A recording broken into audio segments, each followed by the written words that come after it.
Hey girl, I'm Kylie Pax. After a lifetime of emotional eating, struggling with my weight, and being a serial dieter, I finally found the missing key to weight loss and I lost 20 kilos. Each week, I'll give you my no BS weight loss advice so you can sprinkle it over your life and your dinner plate and lose weight too. Everything I teach you is fluff-free. That means you'll learn simple strategies to master not only your weight, but your mindset as well. Girl, you get that in check and those extra kilos will never haunt your booty again. If you're ready to lose the weight for life, let's go. What is up, you gorgeous, fabulous creatures, and welcome to episode number 80 of F the Scale podcast. You're here with Kylie Pax, Australia's emotional eating coach, and we are diving into some more viewer questions today. I keep saying that. I keep saying viewer questions. It's not viewer at all. Listener questions. And I'm really super excited because today's question is coming all the way from Dublin, Ireland. So very pumped and very excited, but you know the drill. Before we dive into that, I'm going to remind you, if you haven't skipped on over yet, please do visit me at kyliepax.com/free course, because the free 4-part weight loss course is coming out very, very shortly. And I want you to get your little mitts on it. So I'm going to dive right in today. There shall be no more delays. First, let me just tell you how incredible my day was. I'm really vibey today. When I got to the hairdresser today, I was just like, oh my God, I'm like really vibey because I've taken this pre-workout, which has caffeine in it, which I don't drink coffee. So for me to get like this hit of caffeine and be doing all these things, I'm like, what are you doing? How are you going? What's happening? A little crazy, but I got up early. I did my journaling. Cleaned the entire kitchen, did my gym workout, got the hair blow dried, and now we are recording this week's podcast. So let me give you today's question from Niamh in Ireland. And before I do that, I just want to remind you, please, if you would be so kind, when you listen to this, take a screenshot and share it on your stories and tag me. Let me know. And if you don't want to do that, then just dive into my inbox and tell me that you've listened to it and what you thought of these episodes where we're now taking listener questions, because I think they are awesome and really, really helpful. So this is today's question from Niamh, and the theme is help, my weight loss is taking too long. So Niamh, I'm going to need to put my glasses on for this one. My fancy pink glasses. Niamh says, hi Kylie, I'm so excited to hear you're taking viewer questions. See, she says viewer too. I've been following your program for a while now and I'm losing weight, but it feels slow. What advice do you have for someone who feels like their weight loss journey is taking too long? Are there any practical tips or strategies you can recommend to help speed up the process or stay motivated along the way? So first thing, I was actually speaking a little bit about this on my stories earlier today. First thing, honey, is you don't need motivation. You don't. Motivation is great. And if you get it, it's a bonus, but you don't need it. What you need is a commitment to the process. More than anything, you need consistency. If you're asking for motivation, it's probably because you haven't built up a strong level of consistency yet with your habits and routines surrounding the weight loss. The reason I say this is because we rely heavily on motivation to get us started. This is what motivation is designed for. If a wild creature is chasing you, you will be very fucking motivated to run in the opposite direction. That's where motivation comes in very handy. If a tsunami is approaching you on the beach, you don't want to be considering and doing a pros and cons list as to whether you should grab your bikini and a surfboard or whether you should hike your ass as fast as you can up the nearest mountain. There's no time for that. You would be motivated to move very swiftly. Motivation is designed to get us going quickly. That's what motivation is for. That's what it's for, and that's what it does. It's designed to get you going quickly. But motivation is not designed to help you see something through.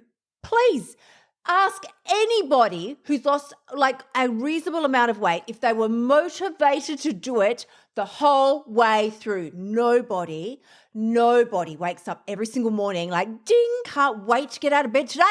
Feel fucking amazing. This is great. I'm so motivated to do.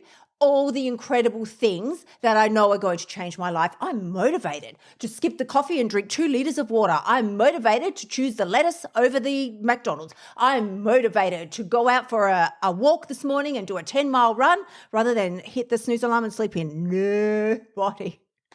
And nobody I've ever met, no female has ever lost weight and felt that way the whole journey through. That, honey, is not a thing.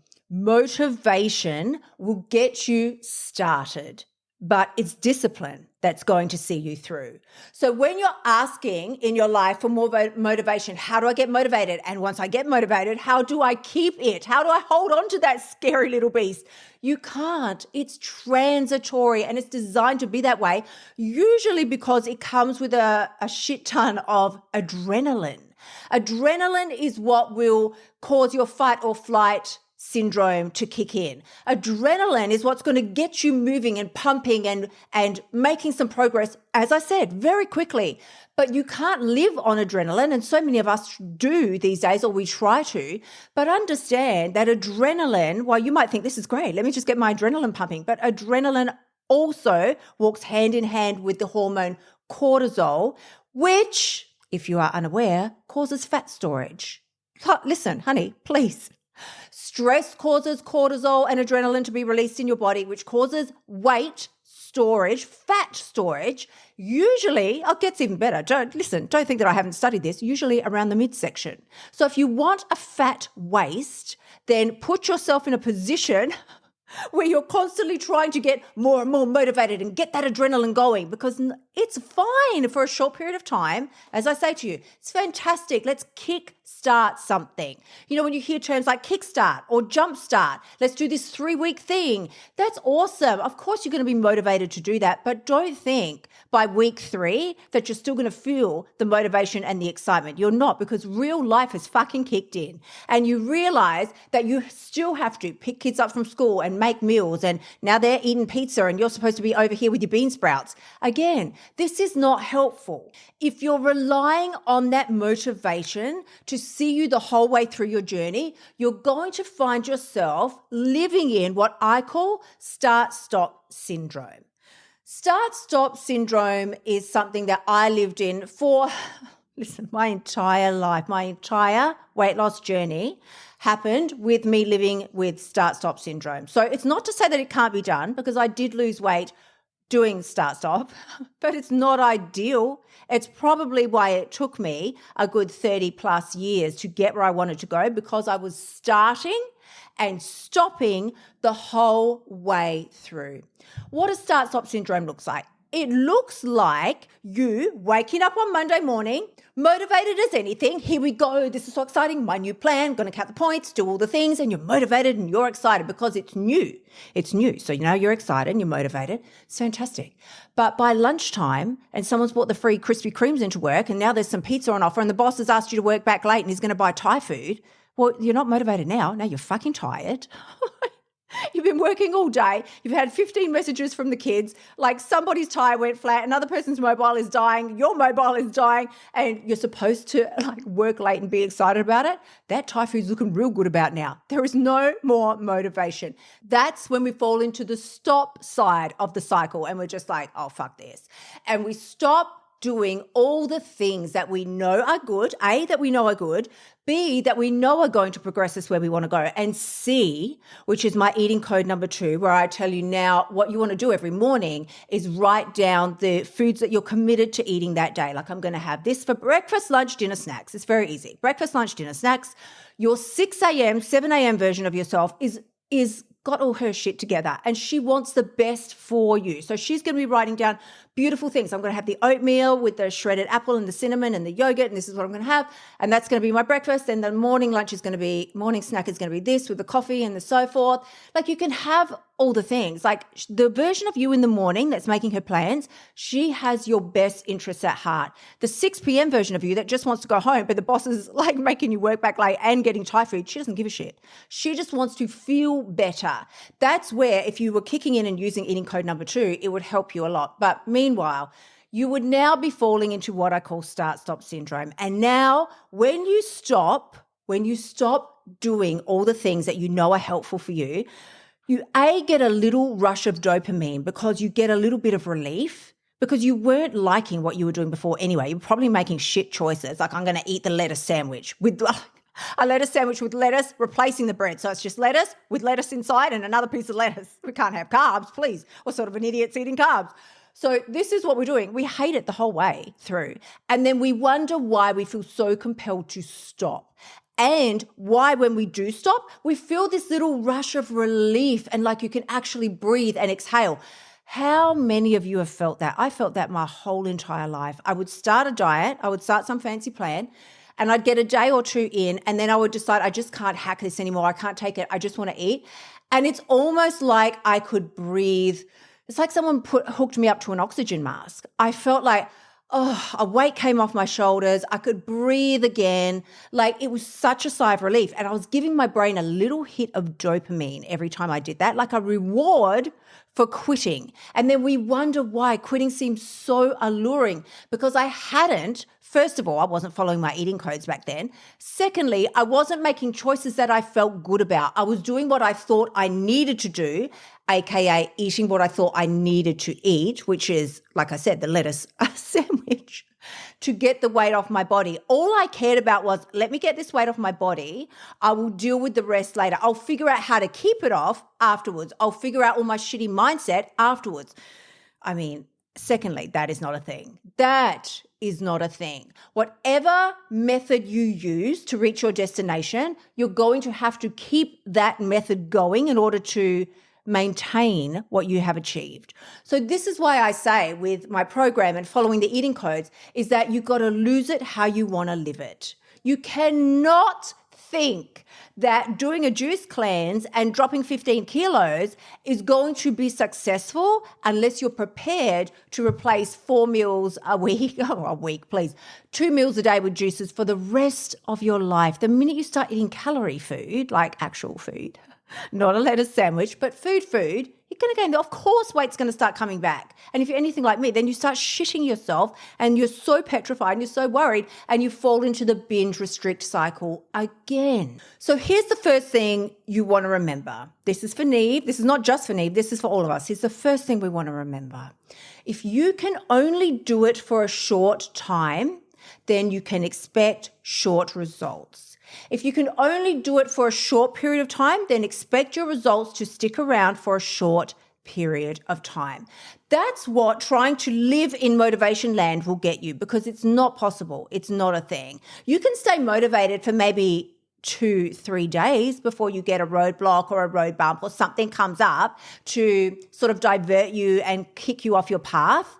So you need to choose a method of weight loss. The first step to staying quote unquote motivated is to develop a level of consistency with your routines and commitment to seeing that the building of that consistency through no matter what that ends up looking like.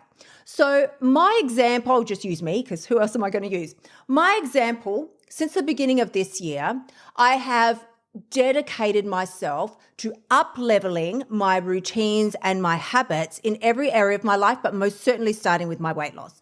So as you know, I lost 20 kg without really dealing properly with my mindset because I did deal with it a little, but because I don't binge eat anymore and all that sort of thing, but I didn't address it properly and I never truly addressed my commitment to building strong foundational habits.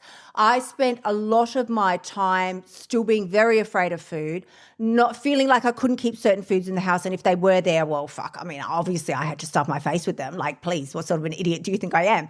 I have to eat them. And the undertone was, if I eat them now, then they won't be there to threaten, I'm saying in like air quotes, to threaten my progress tomorrow. If I can just eat them and get rid of them, then they won't be there to derail me tomorrow. Let's take a pause because first of all, food has zero power to derail you from anything. So many of us are very scared to keep certain foods in the house. A lot of my private clients start off initially being like excruciatingly scared to bring things into the house like bread, especially fresh bread, any baked goods, chocolate, and or salty snacks. Well, let's just categorize it like let's put a catch-all, and that's pretty much what it is. It's the junk food type of things. They feel they cannot keep them in the house because if they do, they can't control themselves. That is not true. Can I tell you how I know that's not true? Because if I smeared dog poop on that food, you would find it very easy to restrain yourself from eating it. You only want it because you've built it up and sprinkled it with magical pixie dust in your mind and you think it's irresistible. It is not irresistible. Case in point with what I just said. You can resist it really easy. If I held a gun to your head, listen, and this is the example that I gave to a private client once when she was telling me and she swore black and blue. She said, I cannot control myself around chocolate or cake or like bakery items in the house. I said, I want you to imagine this. Imagine you're sitting there at your kitchen bench and you have the most delicious bakery item, whatever your favorite thing is. Let's just say it's got all the custard and the icing and all the things that you could, it's a full-blown sticky bun, right? This thing is ecstasy to you.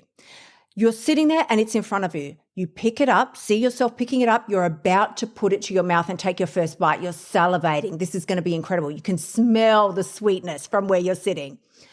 Suddenly, to the back of your head, you feel something pressing, a hard metal object pressing to the side of your head, and you hear this click as the parts of a gun, as that little trigger thing gets pulled back, getting ready to fire, and somebody says behind you, take one bite and you're dead. I'll blow your brains out. Now, how much is that sticky bun compelling? Do you feel you couldn't resist? Do you still feel like you have to eat it? It's going to cost you your life, but I can't stop, Kylie. I just can't stop.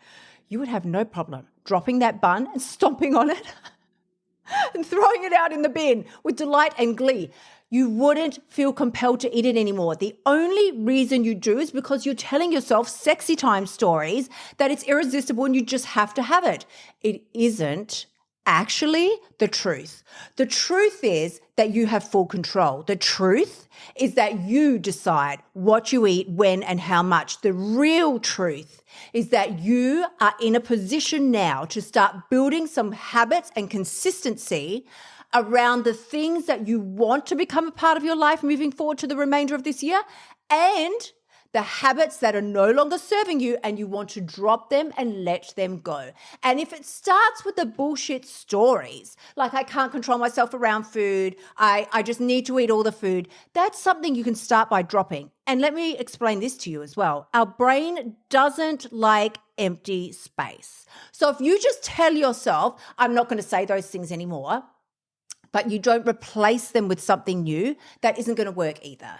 So you need to come up with a new story to tell yourself. You can't just say things like, I don't eat that anymore, because as I've explained in previous podcasts, our brain doesn't understand contractions.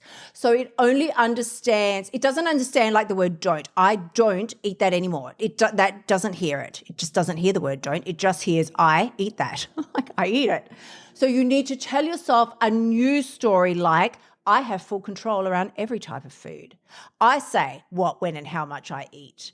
I have full control over what I decide to eat, when I decide to eat it, and if I decide to eat it at all. You tell yourself a new positive story that you want to insert into the empty space where the bullshit stories used to live. So let's say right now your body is a physical representation of your most consistent choices. I started losing weight not when I felt this unearthly level of motivation and I couldn't stop myself or hold myself. I just did all these amazing things whether I wanted to or not. No. I started losing weight when I began doing the things that a woman who would have lost her weight has done. That is the fucking secret key right there. Right now, you're acting like you got all the time in the world. Oh, I'll deal with this tomorrow. I'm just going to eat tonight. I'll face all of this tomorrow. That right there is an overweight person mindset. Procrastination, delay, putting things off, telling yourself it doesn't matter, it's just one more time. It all matters because every decision you make is reinforcing into your habit center who you truly believe that you are and who you see yourself to be. So if you tell yourself, listen, Every time you tell yourself, doesn't matter, it's just one more time, you are reinforcing into your habit center, I am a woman who does not stand by her word. I am a woman who cuts corners. I am a woman who makes a half-assed effort. I am a woman who does not put herself, her dreams, her goals, her desires, and her best version of herself first. That just all gets shoved to the fucking back of the bus. Like, don't worry about that. Right now, food is more important. There is no universe. You know, it reminds me, when I say this, it reminds me of the old adage that I don't even know where this is from, 60s, 70s, I don't know, where some diet slogan came up with, nothing tastes as good as being skinny feels. And I almost want to, as ridiculous as it is, I almost want to grab a hold of it and sort of reinvent it for 2023 and just shake you and help you understand that I swear, truly, no food is so good that is worth sacrificing all that you could have been, could have had, and could have achieved in this short lifetime that we have to live. I didn't realize this more than I did, I don't even think that is not good English. I realized this deeply when I hit 50 years old. I realized, and I suddenly understood why men have their midlife crisis and all these types of things, because when you realize that you have lived more time than you've got left, I don't have time to fuck around. Like, I've got somebody, I've mentioned it periodically in my life. I've got someone in my life right now that just wants to cause drama. I'll just say she seems to enjoy causing drama. She wants to fight. She wants to cause disharmony. She just wants. And basically she doesn't want to be happy. And because she doesn't want to be happy, she doesn't want me or anyone else around her to be happy. So she's determined to be miserable, so we should all be miserable. And what I mean by that is, I look at her, she's much younger than me. She's a good 10 years younger than me. I look at her and I think, I literally don't have time for your drama. Like, I have not enough time left in my life to get involved in that bullshit. Like, I'm just too old for that shit. I have only a certain number of years left. And whether you are listening to this now and you're 20, 30, 40, 50 or beyond, you think you've got all the time in the world. But I want you to really look at it, really, because if you fuck around with this weight loss thing for another 5 or 10 or 20 years, that is eating up a bunch of your life that could have been spent in harmony with food, loving, trusting your body, and instead of spending every day obsessed with food, what I'm going to eat, how can I burn the most calories, you're actually living a life that when you look back on it in your old age, you'll think, fuck, I can't believe I did all those things. I can't believe I achieved all those things. I can't believe I had so much fun. I went to these places and did these things and made this amount of impact and friends. Like, how fucking amazing. Really take the time to think about it. Where do you want to be in 6 months from now? Because 6 months going to pass either way, whether you sit back and make fucking excuses or whether you get out a journal or a piece of fucking toilet paper and scribble on it, right? I want to hear the excuses. Kylie, I don't have a journal. Well, find a piece of paper or grab the notes on your damn phone and make some goals. Where do you want to be 6 months from now? Because personally, I want to have, I've given myself 12 months. I'm not like, I don't want to say I want to have lost this Marina weight, because I've spoken about this several times. You know, I gained weight when I had the Marina in, which I've since had removed. Weight is not dropping off of my body. Like, it's not just dripping off without effort. I'm making the effort. I'm following each one of my 5 eating codes. And whilst it's happening, if we circle back to Niamh's question, my weight loss is happening very slowly at my age, but it's happening. It's happening. If I was 25, the weight that I had put on with the Marina, I would have lost it by now. I would have been on and done my thing. But I need the time in this journey. And this is what I would suggest for Niamh as well. The journey is taking as long as it's taking because there are things that you still haven't learned. You need to know how to get comfortable around having certain foods in the house. You need to learn how to trust yourself around food and how to trust your body that it's going to do the right thing by you. So many of us don't trust our body. I need to manipulate it. I need to do this. I need to force it to lose weight. Well, you can't. That's also not a thing. You need this journey. This is the time that you will learn not only how to trust your body and do all those things, but how to maintain what you have achieved once the weight is gone. I say this all the time. And get many different results. But what I want to say is, if you woke up tomorrow and all the weight was gone, poof, like magic. A genie came and woo, it's gone. Harry Potter dinged you on the head overnight and your weight is gone. At first, you'd be fucking delirious, right? Of course you would. You would be very excited. This is amazing. Oh my God, I'm skinny. This is great. And then you would start shitting yourself. How do I keep it off? Because you don't know how you got there. It's the same with when you're doing the WWs and the Jenny Craigs and the Nooms and all the things. When you don't take the time to learn how to change your mindset around food, your body, and yourself, you won't understand exactly what it took to reach the place that you achieve and now the weight is gone. When you don't know exactly how you got there, you can't replicate it when the weight is gone, and you will wonder why it keeps coming back. So my darlings, I've got someone that's fired up all the gardening equipment outside, so I'm going to wrap it up. And I will say, if you have a listener question that you want to send in and get featured on an upcoming episode, you can email the team at hello@kyliepax.com, or just skip over and drop into my DMs on Instagram. It's me that's in there, so you'll be chatting with me personally, and we can have a chat about what your challenges are and how we can overcome them. I'm sending you incredible amounts of love. As always, please do remember, the only person who has the power to change your life is you. When you step up and start accepting where you are to start with, stop waiting for magical fucking fairy circumstances to motivate you to change and create your own sense of motivation, drive, consistency, and commitment. That is when you've got what it takes. Sending you amazing amounts of love. I will see you all again next week. Until then, my gorgeous ones, bye for now. Thank you so much for tuning in. Remember to shimmy your butt over to kyliepax.com/free course and sign up for my free weight loss training so you can start losing your weight now. You'll also find helpful notes and resources in my past podcasts that will help you lose your weight without the BS diet drama. I'll see you next week.